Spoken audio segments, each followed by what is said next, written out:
are here for their first experience of this extraordinary weekend, and to those who have been to all of the programs.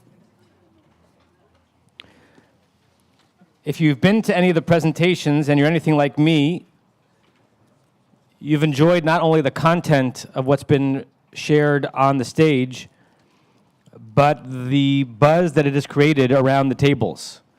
Right? There is an afterlife or a secondary life of an interesting exchange of ideas. It's not just the frontal linear presentation from someone up here entering into our minds around there, but how that induces truly different conversations amongst people than they would have had otherwise. I don't want to overstate it, but that changes reality. Reality is changed by what we speak about and how we speak about something.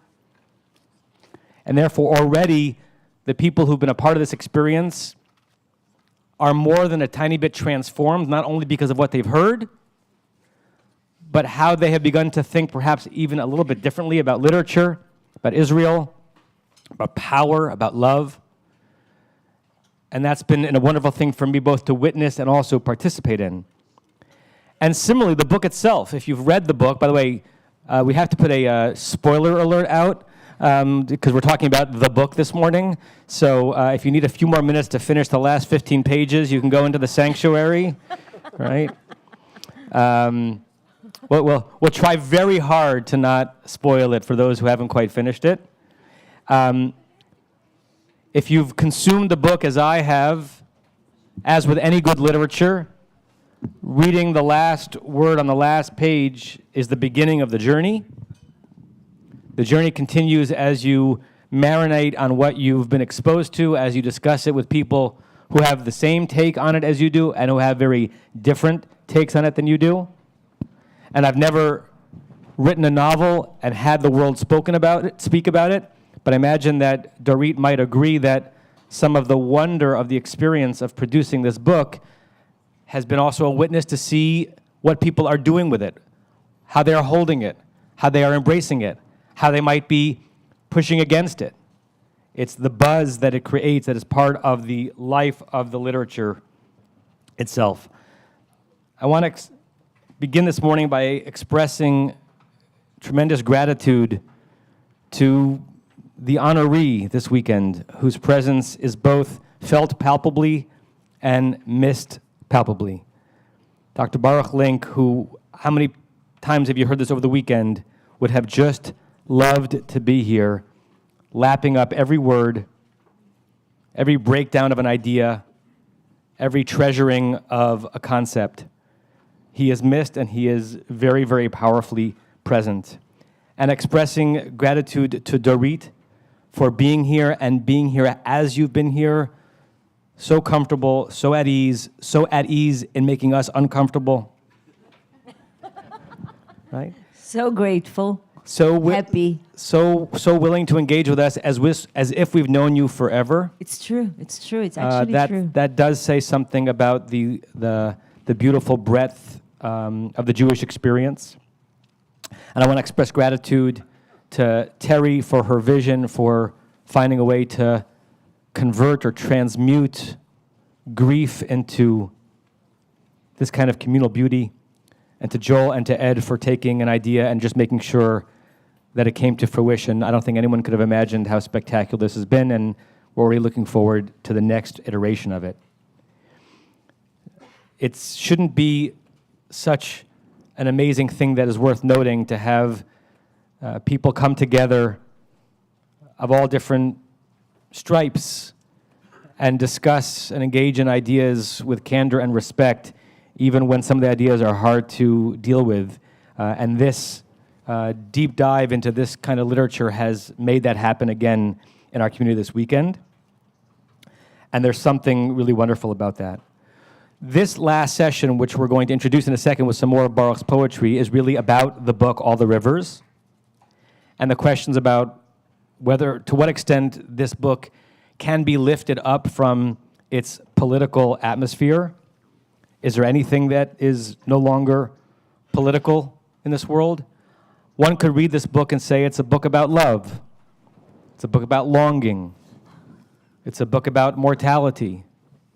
It's a book about treasuring every sojourn somewhere because you don't know if you'll ever return to something at all like that. And this book is about the Middle East and lines and borders and Israel and Palestine and Israelis and Palestinians and Jews and non-Jews. I remember one of my first months here at Temple Beth Am, it was the time when Quentin Tarantino's movie Inglourious Basterds was coming out. And there was a screening of the movie at the old landmark, Zichrono Livracha, that I think some people here were invited to, where there was a talk back. The producer, Lawrence Bender, was concerned that not enough Jews were seeing the movie because they were concerned about what their reaction to it might be. And so there was a group of people who were gathered together to screen the movie and experience a talk back between Lawrence Bender, the producer, and Christoph Waltz, the actor who played Landa, who won the Academy Award for it. And you had a room filled with Jewish professionals and lay leaders and people of note in the community who were constantly, in their questioning, responding to the movie as if the movie was a Holocaust movie. And Christoph Waltz, who is, in addition to being a wonderful actor, clearly a deep thinker, really couldn't fathom how we were reacting to this movie, not as a Tarantino movie, not as, only as pop culture, but a Holocaust movie. He said, how could this not be a Holocaust movie, right? Because for us to be brought in, even in a Tarantino satirical way, into anything having to do with Nazis and Jews and the Holocaust, then we're in the Holocaust, we're in the Shoah. You can't just use that as a prop and then expect it not to be about that. Similarly here, this book is indeed about all of the things that are surrounding the characters and their personal reactions to one another, and the beautiful soaring language that Dorit produced in Hebrew and that, I forgot the name of the... Jessica Cohen. Jessica Cohen produced into English. It is about that. And particularly for a Jewish community and a Jew who feels connected to Medinat Yisrael and Eretz Yisrael and the future of the Jewish people, this is about that as well. So what we're going to get into in our conversation is both sides of those aspects of the book, how they are interwoven, how they might be separate, how it makes us feel, and how we can find a way to talk about it. So again, Dorit, we thank you for producing this into the world. Right? Sometimes it's hard to imagine when something so beautiful and important has been produced. There was all of existence before this book came to be, and now it's hard to imagine that this book isn't a part of our intellectual history. We thank you for giving birth to this. Thank you so much. And we're going to begin now by having Rabbi Bill Cutter come forward, as well as Baruch's sister Shlomit Azaria, to share some more of Baruch's poems, after which we'll hear from David Myers and Professor David Myers, some of his reflections and memories of Baruch, and then we'll actually get into the topic.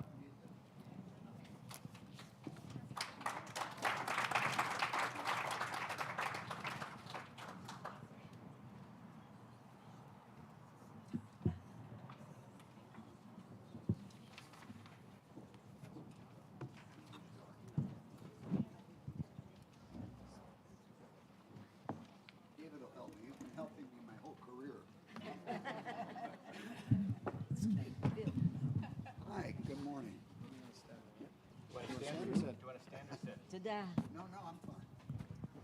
Thank you. You really, as my mother-in-law used to say about a big breakfast, you really hit the spot. Good morning. Shlomit's going to start with a very short poem called Avak, and then I have a bit of a surprise. Be short also. I don't want to take away from this extraordinary panel. I do want to bring greetings to this crowd from Arnold Band, who was Baruch's teacher, and we spoke this morning, and we speak about every other week, and he wanted you to know what he thought of Baruch as a deeply embedded in Hebrew literature, especially his both a fascination and a mastery of the Hebrew language. So that's my brief greetings from Arnold Band. He's quite aged now, still reading, and we talk, and once in a while He even says nice things about people, as he did about Baruch. Those of you who are in, this is an insider baseball joke, but he was very fond of Baruch. Shlomit, you want to read from Avak, which is a very short poem, and maybe of the three we've read, the most elusive and evocative. The collection, I do want to say, and I hope we get to publish it. We're going to have to raise some money. The bigger collection is much more elusive and evocative. Terry and I chose poems that we felt would work in a quick kind of setting where other things are at stake. So Shlomi, you want to start with Avak? Of course. אבק. מעפר באת ולעפר תשוב, והאבק שבאוויר מסמא את עיניך. בין אבק בראשית לאבק אחרית חייך. הכאב והזעם, השמחה וקבלת הדין, אבק. תפארת זוהרת וברוכה, שתיזכר גם אחרי שהאבק יכסה אותה.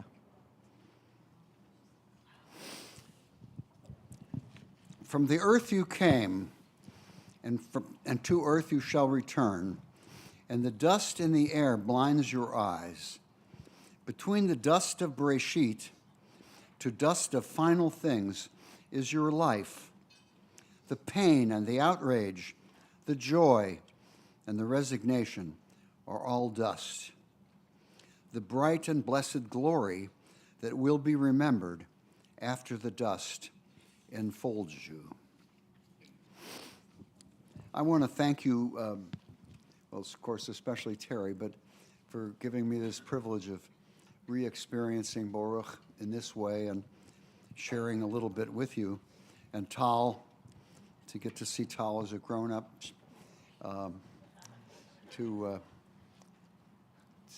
Terry was my student 40-something years ago at USC, and all these things kind of come together. One of the first poems I read was Bialik's poem, with which I'll end my comment. I don't think I want to say any more, except that we talk about language and how translating is never perfect.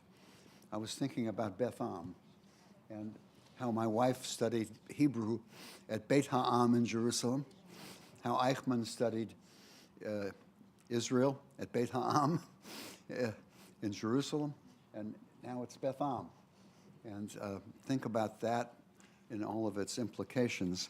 And think about these lines from Bialik, which have many imitators, or not imitators, purveyors, Leah Goldberg, chief among them. Just a quick line. Acharei moti siftu kachali, haya ish, ura'u, enenu od. Kodem zamano, מת האיש הזה, ושירת חייו באמצע נפסקה. וצר, עוד מזמור אחד היה לו, והנה אבד. הפזמון אבד לעד, אבד לעד. Thank you.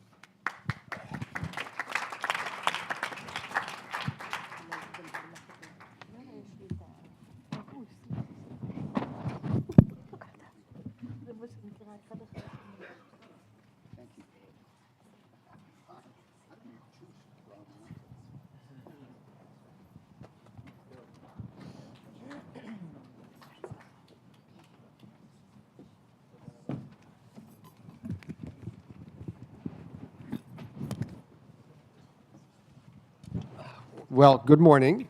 Boker Tov, or maybe Tzoharaim Tovim. It's really a great pleasure to be here for several reasons. One, because I have the opportunity to be in conversation with Dorit, whom I've met before, although we're not exactly sure where that was. Right. DC. Yeah, November 19. I think New York, but she says DC. Okay, in any event. It's great to meet again, in part because I really am an admirer of her work, and I'm really looking forward to talking about it here. But the second reason why it's really such a pleasure and honor is because we're here to talk about our beloved friend Baruch. I'm struck by the fact this weekend that despite the fact that Baruch did not achieve widespread international recognition in his life for his work, he touched so many people so deeply, friends, students, colleagues. And I think that really was the measure of his greatness, the impact he had on people in his own very distinct way. I'm really also struck by the fact that through this weekend and really through the whole process of putting together a framework to honor him, we are learning more and more about Baruch. And that's principally coming through his poetry. And Bill, thank you so much for taking on this project, because we are really learning to plumb the depths of the dimensions of Baruch through his quite remarkable poetic output. Baruch was a textured person, and I think of him as someone really defined by contrasts. He was a bear of a man, even somewhat physically intimidating at some level, but so very sweet and kind, really tinged by sweetness. He conveyed through that physical scale strength and fortitude, but he was sick and he suffered physically throughout much of his life. He was always open to conversation, but he was seriously opinionated and sure of his views. He was a fun-loving person. He loved to have fun. But it turns out, and I remember I discovered this most profoundly when I was preparing for the hesped that Terry asked me to offer, amongst others, and I began to read his poetry. He was a fun-loving person, but he was a probing religious existentialist who had a challenging, ongoing, daily conversation with God. I didn't know that about Baruch until that time. He was deeply rooted in and a great lover of the literature, the culture, and the history of his beloved homeland. But he was fiercely critical of the actions of its government, often. He made a wonderful home here in Los Angeles with Terry, Shmuley, Tal. But Baruch really lived in a state of linguistic and cultural exile.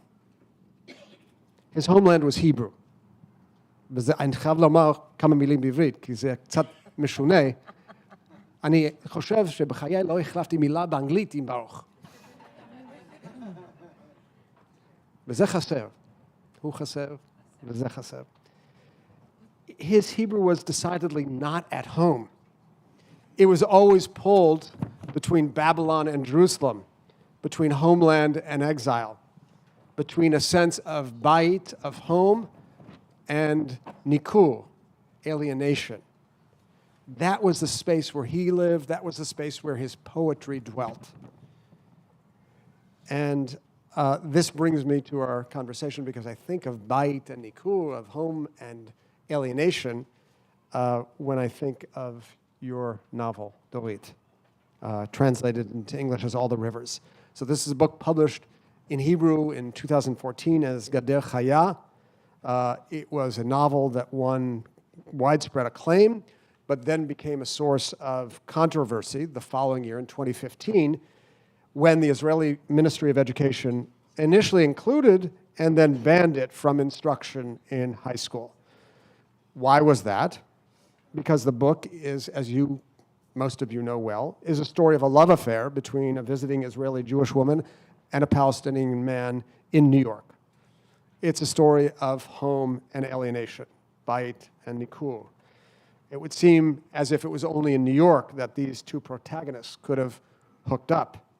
It's only there in exile that they could have fostered the fantasy of a life together. They dreamt of a home. They often talked about the sun of their homeland. But home was filled with alienation too. with a fundamental inability to imagine a life in which a Jew and an Arab could fall in love together. So this is what makes this book controversial, and I guess this is what makes it a subject for politics, and that is the announced topic of our session. But there are actually a few other questions that I want to take up before we get to that.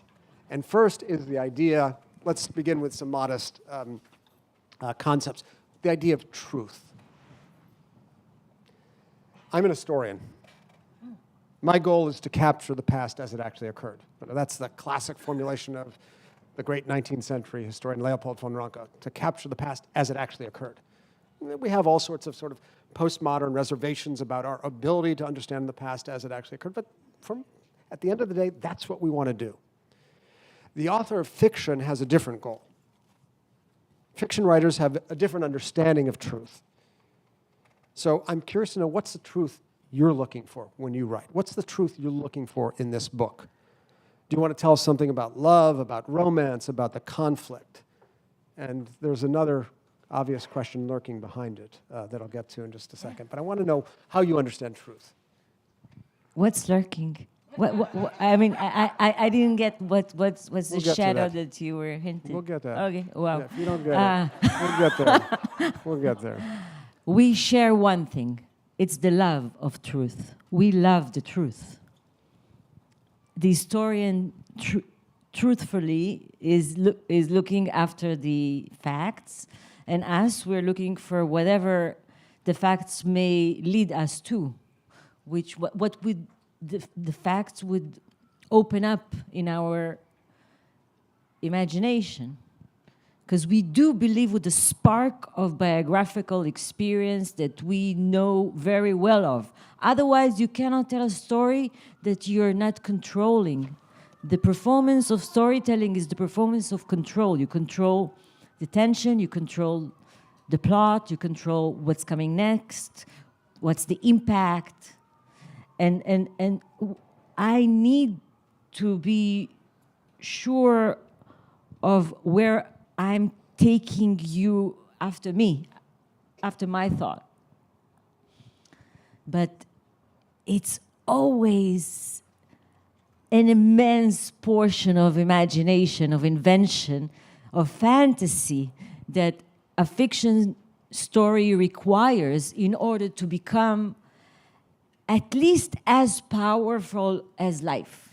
Because life has such a multi-dimension experience that we know of, that once literature wants to follow or perhaps imitate or restage, it requires imagination in order to be able to cope with such chaotic, exciting, overwhelming experience. So I find facts plus, memory plus invention makes fiction, makes the equipment that we need to or perhaps the component, the ingredients to make this magic go. Memory plus imagination plus Language. autobiography plus language. And now I'll reveal to you why I began with that. It's the phenomenon of what scholars of literature call verisimilitude, the attempt to approximate truth as it actually occurs in history. So I ask this because, and I'm sure you've gotten this question many times, All the Rivers is dedicated to Hassan Hourani, a Palestinian artist who moved to New York, whom you met, and who in fall 2002. In the fall of 2002, and if I understand correctly, who became your lover, and who tragically drowned along with his nephew off the coast of Jaffa. Now, that to me sounds a lot like your novel. So is the novel autobiographical? What's the fact and what's the fiction here? Wait, Yeah. let's do it step by step. Yeah, autobiographical, yes. It's dedicated to a person I loved. I wanted to save back to life. I wanted to keep his memory going. I wanted everyone in the room to fall in love with him like I did. I had this drive to not let him be forgotten. And I felt it's my 10 fingers as a writer that can only portrayal of whom he was. Because I was the nearest to him, the closest to him before he lost his life. And I felt somehow responsibility for him coming over to the beach to the sea, to see the Sea of Jaffa after a whole winter we went through in New York that was so frozen and so deadly cold. And him visiting the sea so few times, being a native of this land and not knowing to swim also resonant to me as very political. And I felt responsible because I was saying, yes, the sea, I miss the sea, I want the sea. I'm going back to my sea. You stay within the 67, you stay in the West Bank, it's yours. But I was very, very much a good student of the Israeli education system and the left-wing schools of Vanor Oved, the youth movement I was part of, that was socialist to be known.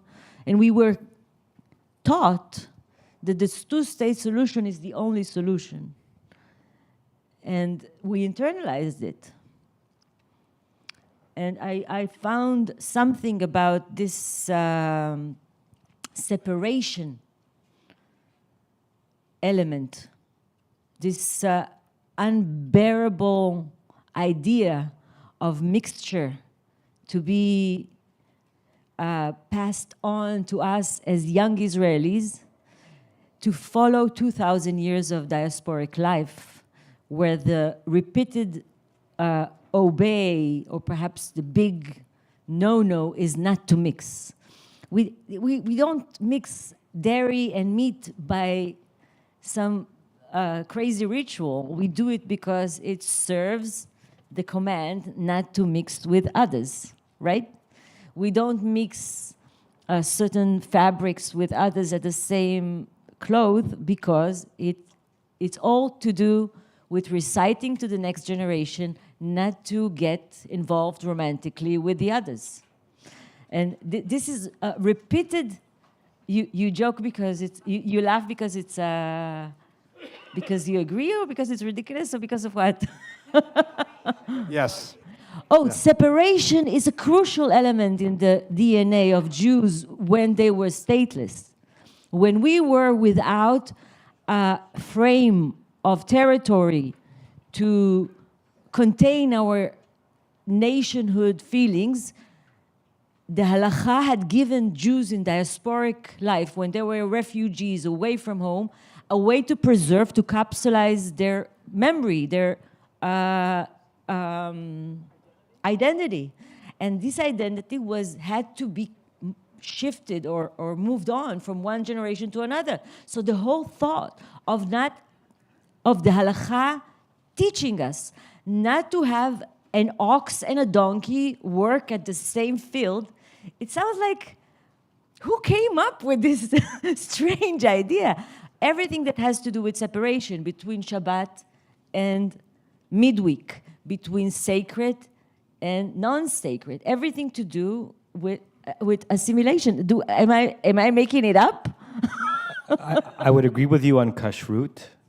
I would say that the notion of havdalah and havchana, distinction and difference, predates exile. It goes back to Breshit, of being introduced to a God who creates reality with fine, important distinctions, and that the mind of the ancient Hebrew and the religious consciousness of the ancient Hebrew and to this day the modern Jew is about being able to divide that which ought to be divided, sometimes for the sake of saying division, and sometimes for the sake of the victims of the non-division. So when it comes to the two animals of different strengths, right, the reason why we don't place them under the same ol is not for havdalah lishma, but because sometimes when you place two things together that ought not be together, one of them might suffer. So I think some of that might be exilic, diasporic. Some of it may be the earliest conceptual DNA of the Jewish mind, of the Hebrew mind. So I got to jump in because there's an historical dimension to this of real significance. So I think there are two impulses here.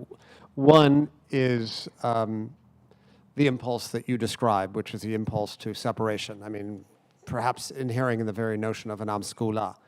Perhaps the clearest expression of that, of the preservative nature of halakha in particular, was given by one of the most radical renegades in Jewish history, Baruch Spinoza, in the 3rd chapter of the Political Theological Treatise, where he said exactly that, the Theological Political Treatise, where he said exactly that halakha and these rules of separation are intended to preserve the distinctiveness of the Jewish people. And at some level, that was a professed ideology of the rabbinic profession. I'm talking about the rabbis.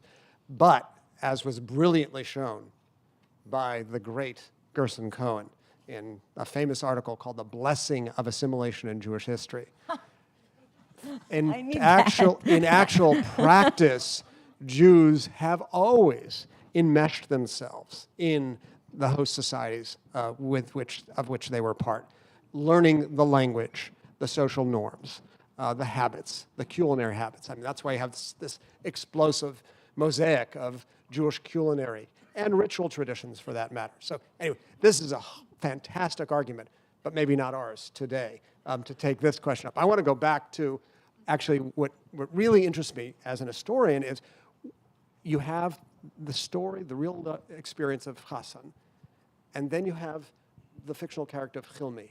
How do you get from A to B? I don't. I really want to understand that procedure of the writer. Yeah. And the role of imagination, which you said, it's memory plus imagination. It's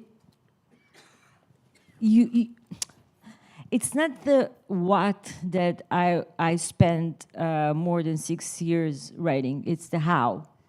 So it's if I would have told a memoir about a person I met and how fascinating was it and how we explored one's identity and our own identity via the reflection coming back and forth, and how vivid the dialogue was when I was the only Jew in a room full of Palestinians, scholars and artists in Brooklyn, and I was the most religious among them all, because me being raised by two Iranian Jews that do traditional kiddush and kosher and everything, and they were like, all these Muslim Palestinians would look at me and saying, "Do you really believe there's such thing as God?" And they were like mocking me, being so believe in this imaginary friend.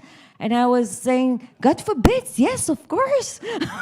And the fact that we were raised in Israel thinking that all Palestinians are blackened with this religious extremism, and they were so much. It was a notion that I was struck by, of how more secular they could be, and how even we can find our ground beneath our feet when we're away from home, and how liberated we are to both argue, yet to be generous to compensate.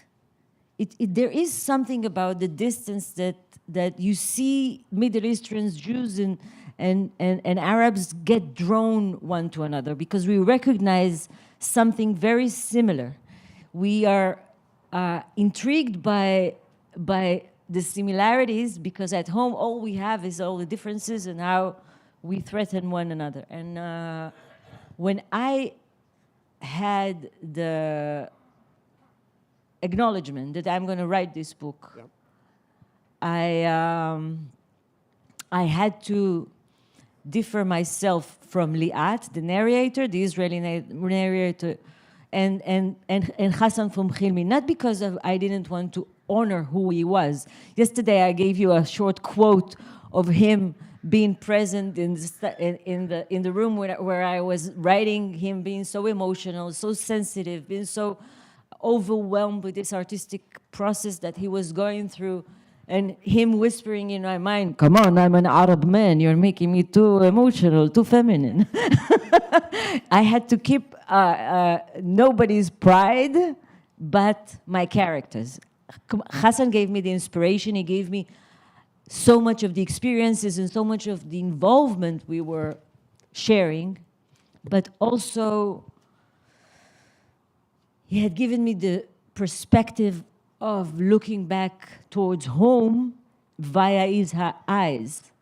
He gave me the knowledge of exile as an existential experience and not as a deep into this option of experiencing what it is to be away from home in this harsh winter of New York, and to sense some taste of being alienated. Because back at home, I'm so much home. You know, I'm so much within my skin that perhaps the reason Israelis are so notoriously known for being so comfortable, because at home our sovereignty, it's so obvious that when we cross the borders of Israel, we're not so easily let go of this quality of being in your own shoes, being comfortable in your own skin, being home. As a And with that, on that point, I'm really interested in how you, well, the language question, the use of language. So, first of all, I think Jessica Cohen's a great translator. Jessica Cohen had been given me, because every reader is experiencing her singing and her beautiful voice. Yeah. It's my poetic, but it's sung via her throat, right. And I really appreciate it. And I think us Israeli writers writing in our language, we're in need of good translators, and so poetic and so talented. So I have to say, you know, you talked about the New York winter. I love your descriptions of sort of the physical, natural world, winter, climate, Jifne, when you, towards the end of the book, the just feel village incredible. north of Ramallah where Hilmi goes back to the West Bank and rents the house. But I'm really interested in how you went about thinking about several things. One, getting into the mind of a Palestinian man, which is not your experience.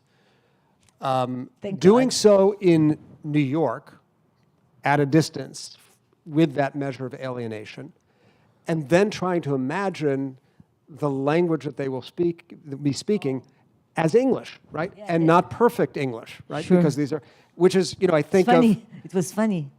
Let me just start with this. It was funny because I was writing the book in Hebrew, knowing that the characters are speaking English between themselves, and it's a level of English of someone who is not as known not to a the native speaker. Both not native speakers, and both have their own.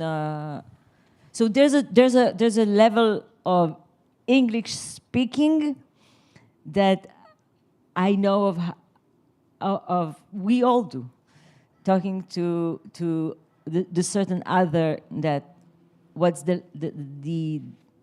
accumulation of the language that he carries, or she. It was funny to write about this frost in a language that has so little treasury of words to describe cold. Because we have, a great palette to describe heat and sweat and colors of deserts and the colors of sand and the break of the rays of lights that comes back from a surface that is like the sea, or so much the Hebrew suggests when it comes between golden and brown and between green and yellow, but when it comes to describing harsh snow or ice or so much that I needed, it was a struggle that I enjoyed so much just because it was a challenge. Yeah, you know the word glida comes from glidim, ice cream, we use the term to describe ice when it's like glidim shel kerach, like imagine a fountain, and these ice drops, these are glidim. So but it's Bialik who came up with the word glida. He invented the word glida. It's not Ben Yehuda. So Bialik invented the word ice cream via these glidim. So in a way, going through kfor, it's frost, and frost when we something kfori. All these efforts that I needed to make in order to be accurate to the weather that my language is not familiar with. So it was a challenge. It was enjoyable, and I think Jessica's U-turn, taking the story that takes place in New York in this broken English back to English, to proper English, was fascinating to follow. Okay, what about getting into the mindset of Chilmi? Okay, sure. I mentioned the fact that when I was corresponding with Amos Oz, who was my first reader to send me a letter after the book was published, I said to him, have you noticed that I stole this element that I've borrowed this element of story writing from a story of love and darkness. And the one I was referring to is the position of guessing, because Amos Oz describes his parents before he was born, and he chooses to overlook them or perhaps narrate them. It's as if he was present at the room before he was conceived. And there is a point where my narrator goes back to her tribe, and her lover, her boyfriend, her partner goes back to his tribe at the West Bank. And they have a telephone call that from which I think it's the end of the second third, that I switch and I allow a narrator coming from her psyche hover above the West Bank and Ramallah and this village of Jifna where he rents the house, and guess something that we often do as Israelis, guess the lives of Palestinians behind the wall, behind the curtain, behind the bars. And she experiences an option of his time there before he comes over to meet her, and then kicks in the tragedy. But did you feel hesitant or have reservations about trying to portray a Palestinian man, or you knew you could do it, or what degree of confidence did you have when you went about that? I described my own self. You cannot tell about nobody but your own. So once you know your character well enough, you can work not from the outside, but from the inside. Let me just cut to 20-something years before, when I wrote my debut novel about my grandma in Iran, being an 11-year-old girl contemplating between marriage at the age of 11 or waiting until the allowed age of 13. That was, wow.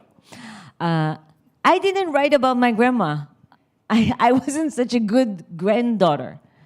I used her memory to realize something about myself, to explore something about my identity, using her skin that I went beneath, or her gaze that I wore on mine, to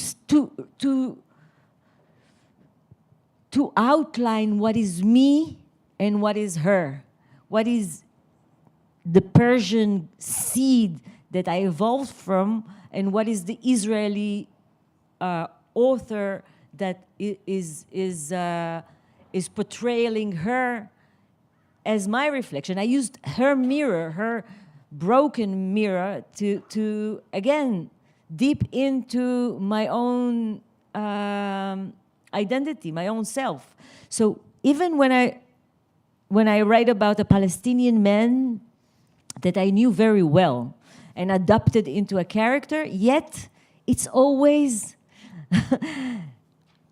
it's always the author that uses his character to multi-portrait his own self.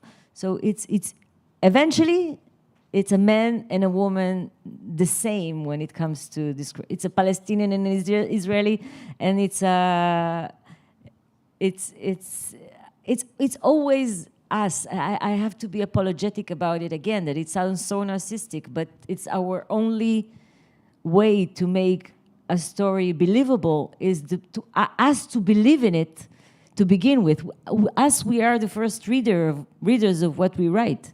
So I need to be able to suspend my disbelief when I'm writing a story in order for you to read it and to believe in it and find yourself in it. So even when I write about not immediately myself, it's always the inner me that kicks in to be able to know the other from within. Thank you, Dorit. I want to shift gears a little bit and maybe get to what might be, for many of us, I don't want to be presumptuous, the heart of the ache and the beauty of this book. I want to ask a question. It'll take me a few seconds to get to the question, and it has a personal level as well. We mentioned the controversy of the book. I think I'm correct that even the controversy has a controversy, and this might be a question of translation or a question of different perception of reality. There is indeed a distinction between a book being banned by authorities and a book being taken off a required reading list. My understanding is that however awful the treatment of the book was, it was no longer being obligated to read rather than being pulled off the shelves, and you can correct me if I'm wrong. No, it was off the shelves by readers. The sales jumped so highly and broke so many records that the audacious Minister of Education, when he came to excuse me, there's a vein in my temple just pops when I remember him being such a rich man, such a high-tech exit entrepreneur who became a politician later on. But he ruthlessly was saying on TV at 8 o'clock that I should give him royalties because he made, by banning the book from the curriculum, to be so successful and such a bestseller that I should give him royalties. I was like, that's before he falsely and without no shame blamed me with so many blames that later on got me to not sleep for 3 months because I was chased by organizations of bullies in the right wings and being attacked personally by him, and he was the leader. And I had, it's been few years. I'm still furious. I had many chances that he contact people for us to reconciliate, and I cannot forgive for lying so knowingly that he went to his advisor, his political advisor that has no limits, has no boundaries, that he instructed him how to attack me and what to lie on TV, and okay. So we're there. So hold Does that answer your question, Adam? Yeah. No, because you make a distinction between banning a book from a curriculum after it was advised 3 times by the artistic committee saying this book is relevant, this book is important, this book can make a change, this book is easily to identify with, and for the same reason the pedagogical this committee that had to give a reason for rejecting the artistic committee 3 times. No, it cannot be included in the curriculum. No, it cannot be included. At the third time, they had to give arguments. And the arguments they stated in their report was saying that this book is dangerous. Be aware, right? It's dangerous to the Jewish identity of the young readers in Israel because it might encourage assimilation between Jews and non-Jews. End of quote, because this is a terminology that is not fit anymore after 70 years of sovereignty. Inside the borders of Israel, we are not a minor. We're not a minority. We control our lives. So a terminology of assimilation within a sovereign country is nothing to do with what you guys use with assimilation in terms of being among others. So if a Ministry of Education decides to eliminate a book from the curriculum for high school and still use this term of assimilation, of threatening the Jewish identity of the young readers, it's only ironic, it's only absurd, and it has nothing to do with neither literature nor a legacy of Judaism or preserving our identity as Jews in the Middle East. So to my question. Thank you.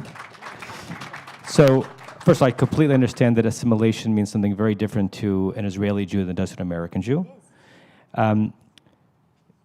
Anyone who might have had any concerns about the reach of this book, just to understand, if not to agree with the motivation, would have been concerned about potential influence. And it's a compliment to an author, I would think, to suggest that something that somebody wrote would have an influence, right? You actually write, whether you're writing fiction or nonfiction, you're not just writing so that you get to the end of the page and feel good about what you wrote. You want your ideas and your images to reach people, to penetrate them, and to influence society either individually or communally on some level. So I think we're all concerned about the influences that we expose ourselves and others to, right?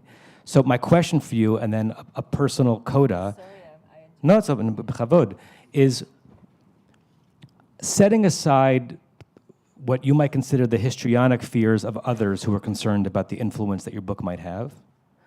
What was the influence that you would have fantasized your book would have on the heart of a Jew, on the heart of an Israeli, and perhaps even within the heart of a non-Israeli Jew? And the reason I asked the question, this is the part that's personal, right? So I have two daughters who are in their late teens, early 20s, right? And would love to expose them to literature, and I definitely would love them to read this book. And I want them to know about Achilmi, and to know about Jifna, and to soak in that part of our complicated relationship with Eretz Yisrael. I don't mind saying in front of this group, I don't know if I want them to love Achilmi. And some of the things that we read, and when they are presented to us beautifully, induce unconsciously possibilities in our lives that would not have come up spontaneously. So what influence did you hope for? And are there any unintended influences that you became exposed to that you regret? Oh, wait with this. Okay, I'll wait. Yeah, no, because it really brought me to think about it this morning, that it was Halloween 2002 that I celebrated with Hassan in exactly 30 years ago, right? No, 20. And that was a cold winter, I remember it. And if I had a motivation writing this book, except for writing this book, this is what I do. I don't have a list of goals that I say, okay, I want this to be penetrated and this to be emphasized and this to echo and this to influence. I do art. And we do it for the joy of art, for the playful instinct that supplies us with so much satisfaction of a good paragraph written, a good musical sentence being well crafted. This is something that really gives me a mojo. This is איך אומרים מוג'ו בעברית? אנחנו צריכים לחפש. But I described this room full of Palestinian scholars and artists in Halloween night, eating. No, sorry, I refer to Thanksgiving night. Eating a huge turkey, and we were all foreigners, and we were very drunk and happy when the bomb fell and this two-state solution was, they looked at me like this. So anachronistic, so ridiculous. There's no way two-state solution gonna happen. And I was like, what? Guys, you're supposed to be my partners. We're the same generation. Where I'm going. If I had a mission going back home, it was a Zionist mission to shout out to my friends, to my people, listen, guys, if we don't make this move the soonest, we are gonna end up in this big mix of binational state. We're gonna find ourselves with no state of Jewish sovereignty that we have achieved with so much bloodshed and so much agony and so much longing to Zion after 2,000 years of being away from this dream. And now we have achieved it. And if we don't keep it the right way, we're going to find ourselves again being mixed. And in a mixed, and I use this term because I really do believe that the most secular schools of Zionism never imagined or never implied the dream of a binational state, and I refer to Mapam, Ratz, even the Bund, right? Those movements that were communist and socialist and secular, always a separation was the main principle. The mixture of us within the region of the Middle East was never delivered from right to left, from religious to secular. It was always a ghetto wall, imaginary, metaphorically, or concrete as it is today. So if I had to go back home, in what sense? Mapam supported binational. At what stage? 60s. No. This is insider baseball. We don't need to get into the rest of your list was right, but we can talk about that. Okay, but from what I know, it's you can take the Jewish concept of separation out of the ghetto, but you can't get this concept out of the Jew. And even this Jew becomes a Zionist, becomes an Israeli, becomes military superiority within this region, we always remember this element of isolation. Is this a good thing? I mean, you seem to be deeply ambivalent about it. On one I'm hand, always deeply ambivalent about everything. Everything. I'm a Libra. I'm an Israeli. I'm a hybrid identity. Iranian, Israeli, Jew. I'm a feminine. All these give me the benefit of the doubt of being outside observer, a tourist within my own journey. I always look.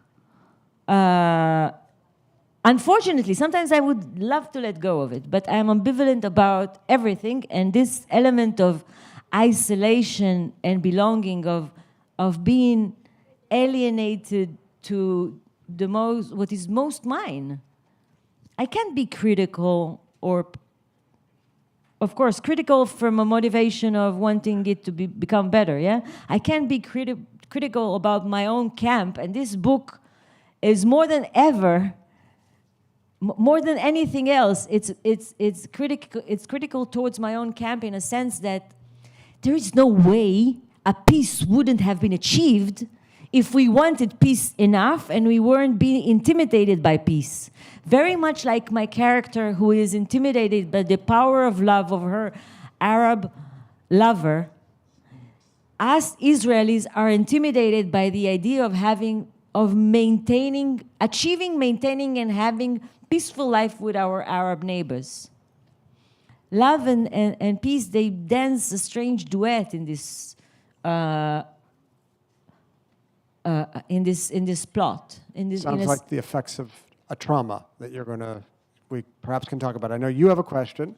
I have a question, and then we're going to open up to the question. Just to say that harmony, peace, love makes us dizzy and numb, and perhaps Israelis know it. And this is why we hold on to being so forceful, because knowing that once we belong and not alienated to the surrounding in the Middle East might has us subsume, us become part of the region, part of the spectrum. Like all the rivers. Like all the and this is something that is like a threat that is hanging up in the Israeli atmosphere, is the fear of us being thrown to the sea via all these rivers. And Right, but between that ghetto segregation and that wonderful universal ideal, which your Palestinian friends gave voice to, of like a beautiful unified culture, you are perpetually sort of ambivalent, hovering between. This was my debate with two. my great teacher A.B. Yoshua, who is in his last days, was shifted to the idea of binational state, and I was saying to him, "Bully, what are you talking about? I mean, it's such a far-fetched dream. I mean, look, people are voting for these fascists, and it's I'm gonna wear a veil sooner or later. And you dreaming about a binational harmonic, this John Lennon peace and love dream? Let's have a borderline that will be respectful, not a segregation, but respectful to both nationhood feelings that we share behind these two." I mean, There we have it again. yeah. Separation. I believe that framing is not a separation. Framing is being respectful to us as tribal animals. I don't consider a borderline to be a bad thing. I consider it, there's a saying by Benjamin Franklin that I love. He says, love your neighbor, yet don't pull out the hedge. High fences make good neighbors. I do believe that boundaries make us better people. Which is the very message that good, traditionally Jewish, committed, progressive Americans try to inculcate in their children as they go out into the world and go into the university and love everyone around them and keep up some of those hedges, because we want to be able to perpetuate something to the next generation that is distinct and that is not fully integrated into the surroundings, right? And that's I think it's one of the most challenging emotional and intellectual exercises that we ask our children and ourselves to do, and we're not necessarily doing it that well, but I think that's indeed the dream. And you know, when I go to universities, to campuses where Jewish students, Arab students, Iranian students are all gathered in one room, listen to me talk about this novel, I feel like I suggest a different story that perhaps your kids are in very much of a need to be given to, because their story, the ethos of Israel, and the problematic Odyssea that we're going through, it's not refreshed, it's not updated. Something of this ambivalency should be included in their arguments when they are requested or forced to defend their identity. Yeah. I just have to say, nobody has ever done it better than the Jews. It is the secret to Jewish survival, precisely what you just gave voice to. That is to say, the dynamic between integration as a matter, in the first instance, of economic survival into the host society, and defining limits in the name of group self-preservation. Nobody has ever done it better. It is the key to the survival of the Jews, a small little group with no rational explanation for its survival. That kind of cultural exercise of extending and contracting, extending and contracting. The question of whether today is different as a matter of kind, not degree, is an interesting one. But I wouldn't diminish the importance of that historical exercise, which has been so deeply ingrained into the Jewish DNA. Yeah, I would agree with that. Dorit, can I read some of your words back to you? Bottom of 196, at least this volume, when Liat is talking with joy about the inevitable end of this one-year love. It was 3:54 p.m.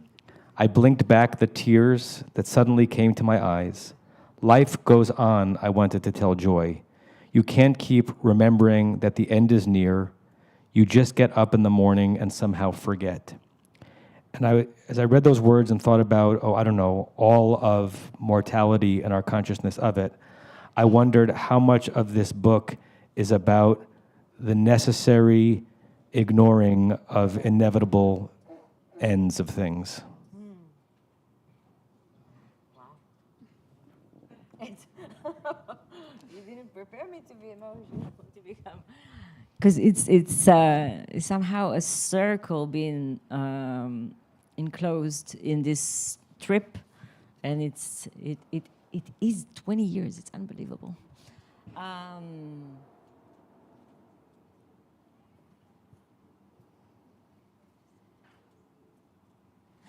It brings me back to the concept of framing. You say you wouldn't like your daughters to love a Hilmi.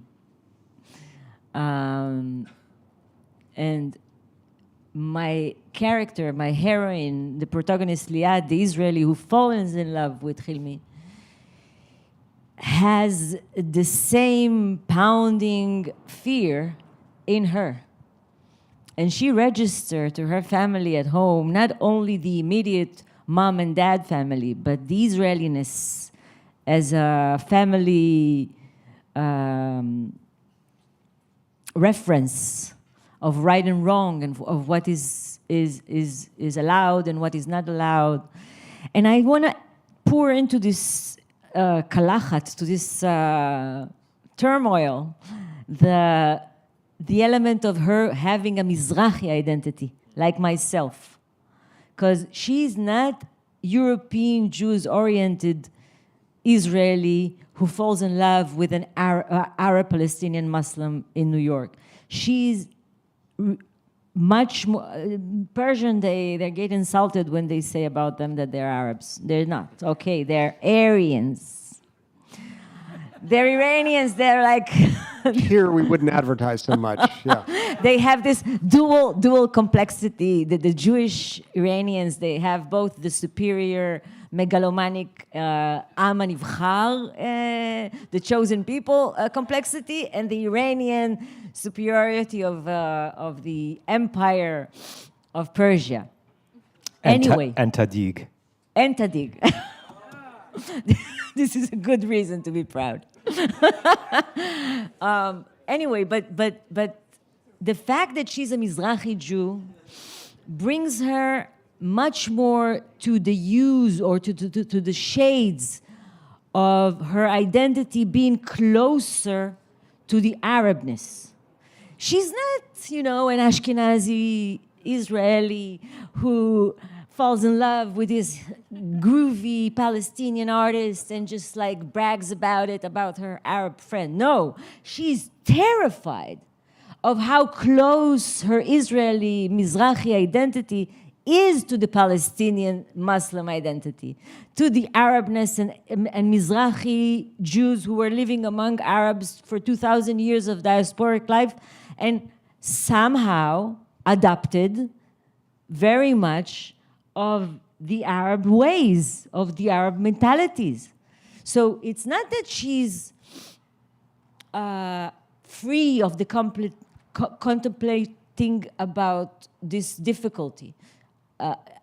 She, in a way, is giving the forces of education to be stronger than the desires of her heart.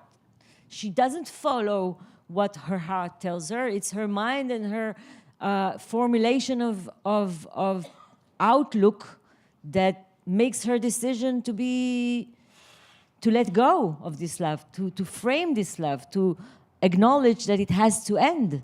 And this mortality section that she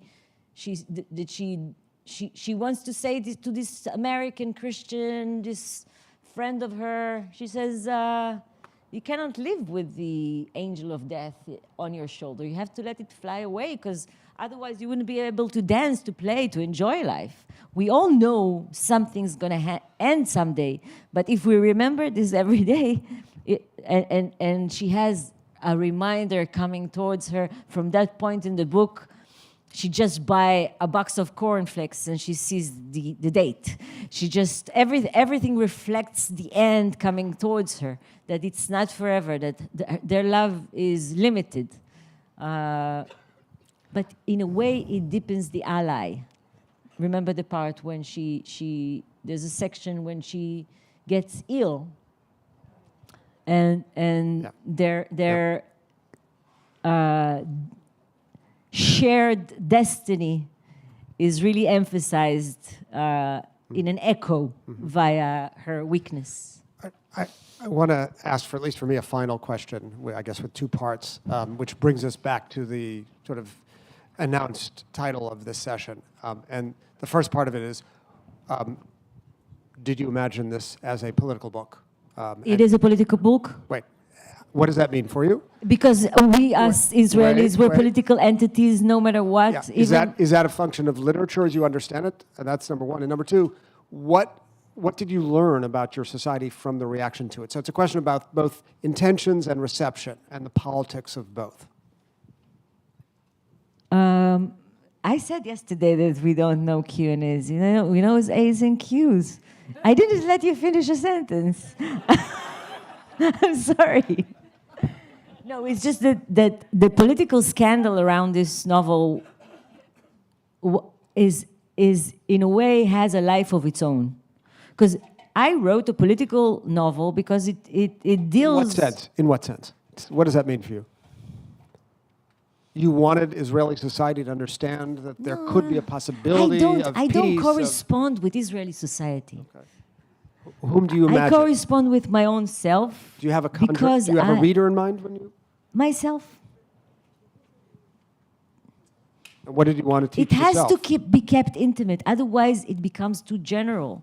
If it's taken under consideration a reader that I want to please or to protest against, it becomes artificial. It's no longer authentic as I wanted it to be. And to have it so lucid as life is, you cannot correspond with other than your own self. So in what sense was it political then? I addressed my political being away from home and owning a homeland. It's political without saying. It becomes political just by the fact that I wanted to realize or to appreciate or to narrate, to put down to words my portrait as an Israeli. And does that mean, I just want to make sure I understand, does that mean, as against Chilmi's perspective, you wanted to put out there the sort of moral and political imperative of a two-state solution? That's the kind of political message you want to convey? About I wanted to say something first about love, about intimacy, that there is the two schools that these two are suggesting. She likes boundaries, even in intimacy. She's afraid of being devoured, of the symbiotic power of overtaking her own self within love and deep connection. And I think it's a good somehow reflection to our fear of being belonged within the area, and this symbiotic option of us being devoured by societies that we live among. But it is Wait, say more about that. So what actually do you mean by that? Hilmi believes in a love of two to be over all. I mean, they become one creature in his ideal of romantic intimacy. And she always has this You need separation, the idea of separation. alienation, some measure of alienation. Yeah. Adam, you want to? Let's hear from others. Okay, so I think we're going to open up now to the Kahal, Michael, and then Fred. Just a quick question. When you reference Come get a mic, Michael.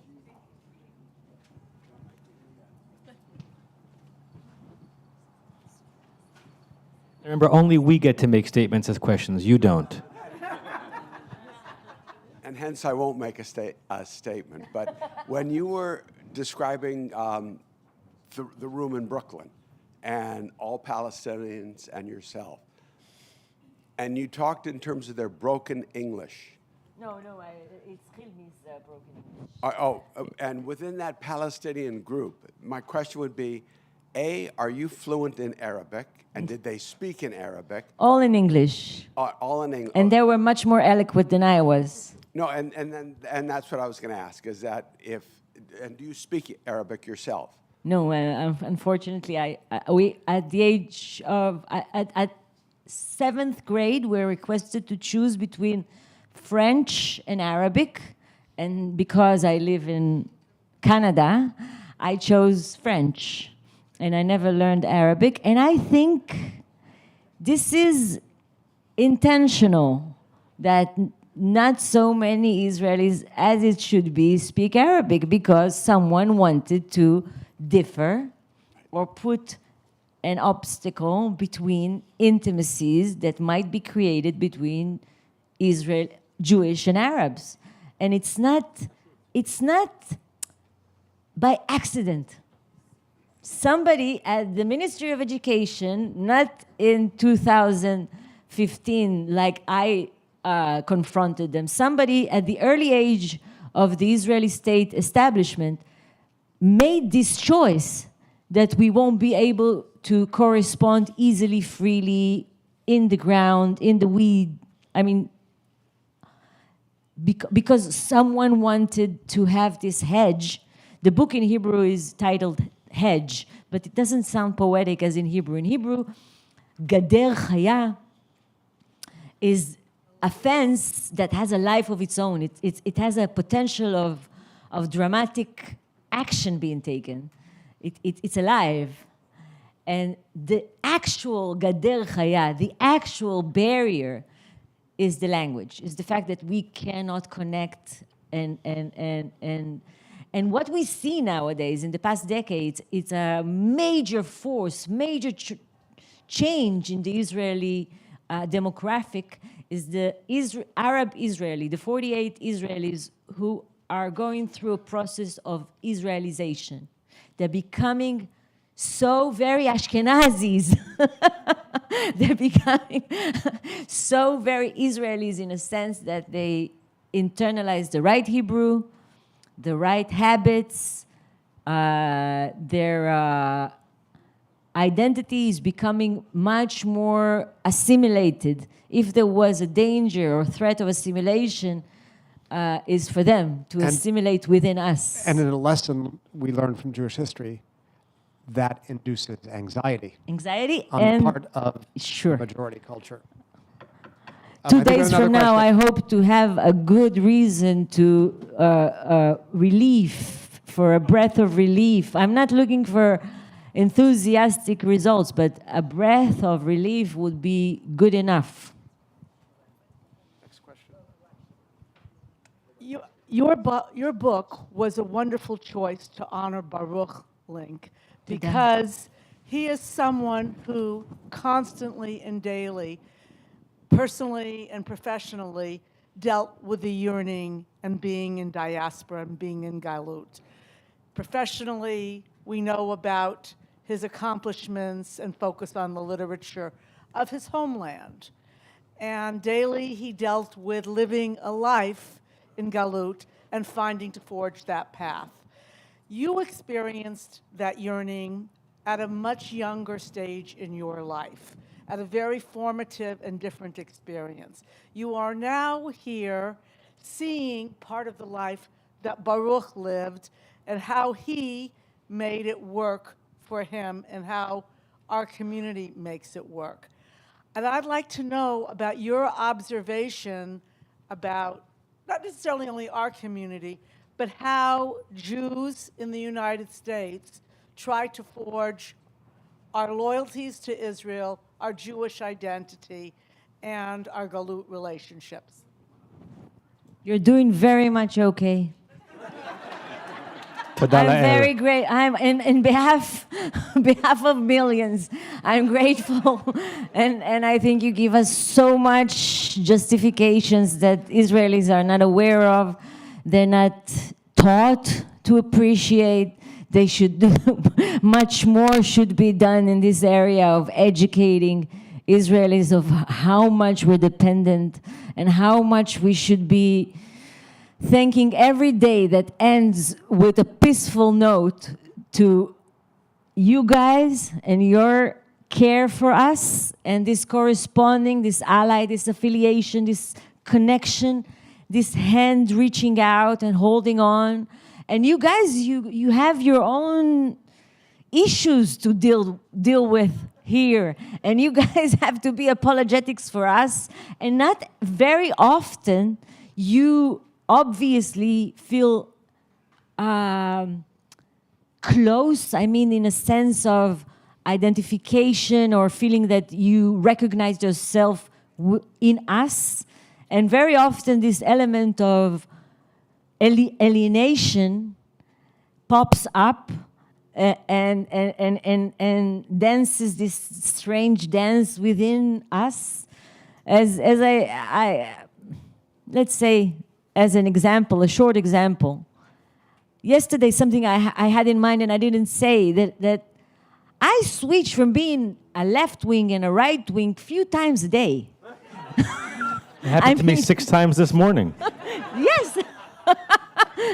But not because I may be the outlier here.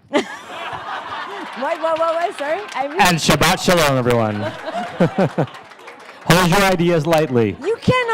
You cannot hold to a principle and ignore what's coming up in the next edition of news saying that your principle bumps into reality and hits its forehead, and now you have to cope with. You cannot deny what's going on. You can be a humanistic, but when things hit you in your forehead, you have to acknowledge them. So, to say the least, perhaps to say it, populism, right? You guys, you are our mental iron dome. Thank you. Okay, I see we have at least 4 questions, and we'll try and take them all. Maybe we'll take all the questions and answer the best ones. what's that? And we'll answer the best ones. So I'm gonna head out into the. I see Eddie, Nadine, Aryeh, and Joel. So all right. I'm enjoying myself too much. Dorit. You're not thinking about the inevitable end. Okay. Dorit, could you have written this book had you never met Helmy? And if he hadn't died, Hassad, and if he hadn't died the way he had, how do you see this book ending? And what would you have wanted from the relationship? Great question, Ed. Hold on. I won't be able to hold on to all of them. Thank you. Okay. It's a wonderful presentation. Thank you. And I wanted to ask you, isn't this assimilation that you're concerned about or say is impossible in Israel a unintended consequence of peace? All right. Quickly, Vivian. In the book, Liat never brings herself to tell her parents about the relationship. Do we extrapolate that as intimacy with the parents, motherland Israel? What was your intention? They had to read the whole book. No, my father wasn't alive anymore, but he was much more... Going back to your remark about Israelization and perhaps the remark about assimilation, and yesterday something you said about the Hebrew language being your religion, I'm wondering how phenomena, people like Sayed Kashua and Anton Shamas, who write and own the Hebrew language, impacts or complicates that idea. You have to hold on to the question, because all I remember was this one. So we'll pause for now. So we had a question. Eddie asked about what if you hadn't encountered Hassan? A question there about assimilation and the unintended consequences of peace. A question here from Vivian about the end of, I forget that. Telling the parents, and then about the Hebrew language. So you have enough to think about. Sayed Kashua and Anton Shamas are outstanding example that are so rare that they resemble my example as writing a book that was banned the only time from the Ministry of Education from the curriculum. So they are exceptional, I am exceptional. So this Arabs who write in Hebrew are very, very, very rare, as much as a novel being excluded from the curriculum in the Israeli education system. It's somehow, it's non-countable because it's so unique. Is it an ideal, or should Hebrew be the exclusive preserve or the primary preserve of Jews? Because it has so many resonances. What do you? I just work in this religion, as I said. I'm just Ovedet Elilim of literature, and this is the Hebrew is my craft, is my ritual, my daily satisfaction and uplifting method of giving meaning to life. If I hadn't met Hassan, this book hadn't been written, and beyond that, if he didn't lost his life the way he did, this book hadn't been, because I could have just give him a call and just chat and have this dialogue be. No, it's just that I didn't have to dedicate 6 years and something of describing something that was my experience or my cherished memory. But in this case, I had to rescue him. This was 6 years of mouth-to-mouth Resuscitation. Yeah, he had lost his life being swimming to save his nephew in the waters of Jaffa, and I used Hebrew to save him. In a way, the Hebrew had saved his memory, and his family is the first ones to say that, because they face. What did they think of the book? Oh, they think of me. I am accepted in Ramallah like a princess. I'm been like, and they brag. The Wasim character. They include no. Wasim is inspired by a friend and being projected on a brother. His family is fantastic, and they really are appreciative of the way they go to places and people know of their brother via the book. And I remember his brother looking for an apartment to rent in London at the same time that the book was published, and he said, I see Hassan's face in every room, in every living room. It's like it was on the cover of the Guardian literary supplement. And the fact that he goes from one apartment to another in London looking for a place to rent, and he sees his brother on the cover of the Guardian weekend magazine, it was astonishing for him to begin with, and later on, the fact that he became somehow not legendary but fictional. It's above the fact that he was that their loss had. Its own issue, of course. But the fact that he became a character had added to the way they preserve his memory. Well, it is. It's a version of Tchiyat Matim, of defeat of the final death of the book on some level. That's a very real thing you created. I think if we do consider life after death, and I do, I think the whole destiny of this novel being banned and then this Hassan has to do with it. He's involved. Somehow he threw in something because he found it. I have a feeling that we both wrote this book together. It wasn't only me.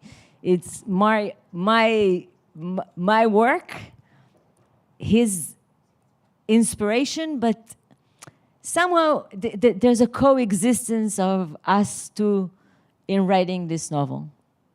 Wait. With no fence. I owe two answers before. My parents, very much like my characters, Liat parents, were unaware of what I do at night when they're asleep in Israel and I was awake in New York and vice versa. But at some point, they learned about it and they weren't okay with it. But they never imagined that this dirty little secret is going to become a novel being translated into 30 languages. So My question wasn't this, but were you extrapolating to the futility of it or not?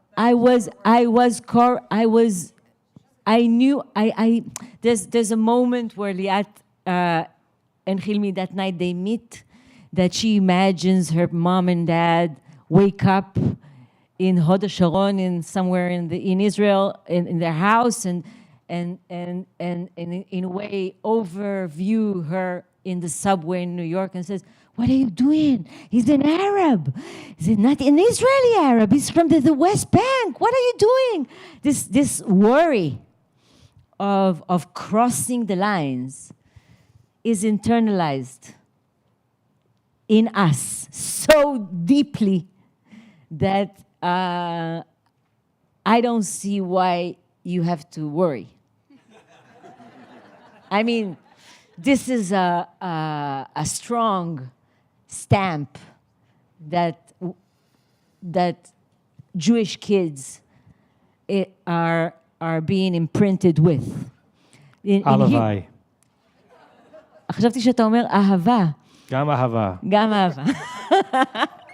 There's a beautiful phrase in Hebrew that I don't know if it's translated so well. האדם הוא תבנית נוף מולדתו.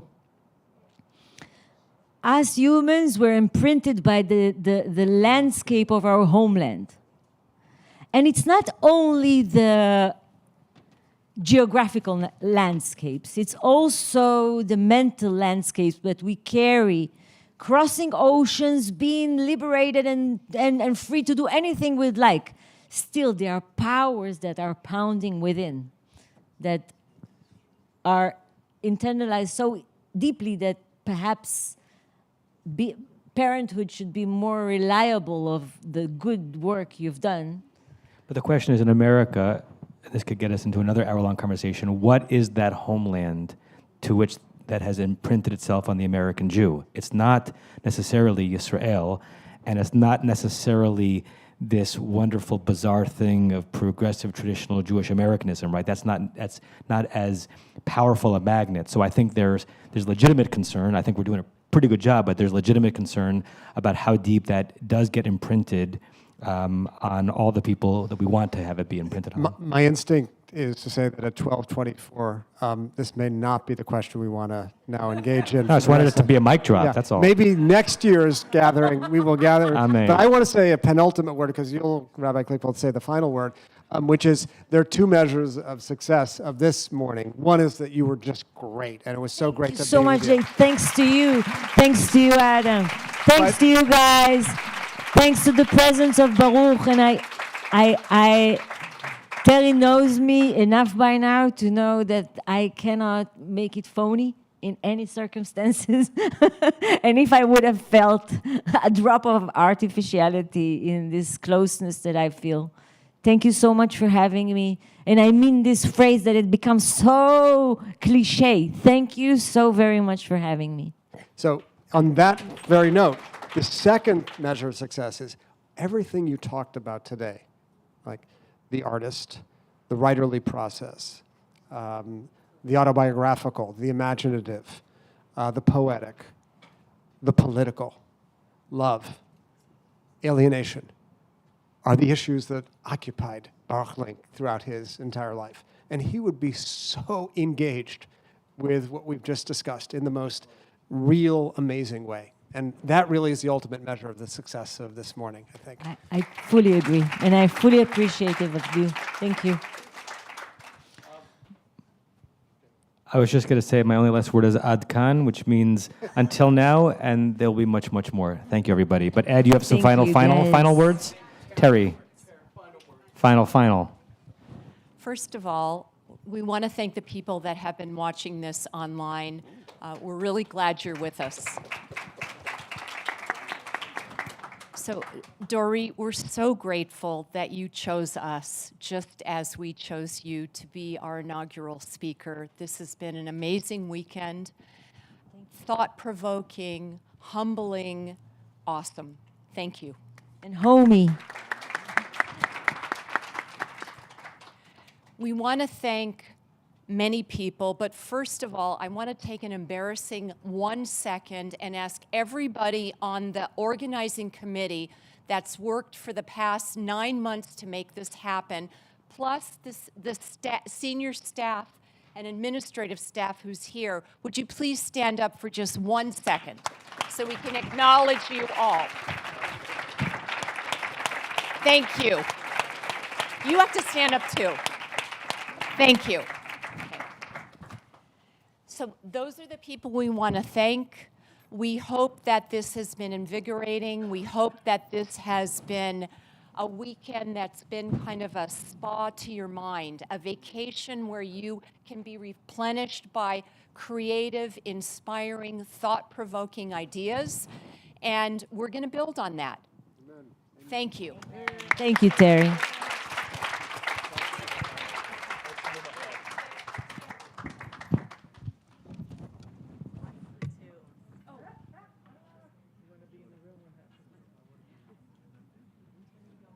Stand up. Dorit has generously agreed to sign your books. So she'll be at the table and she'll stop.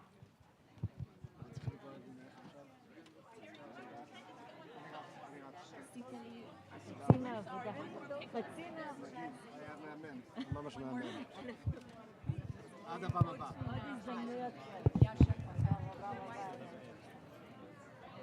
Yes,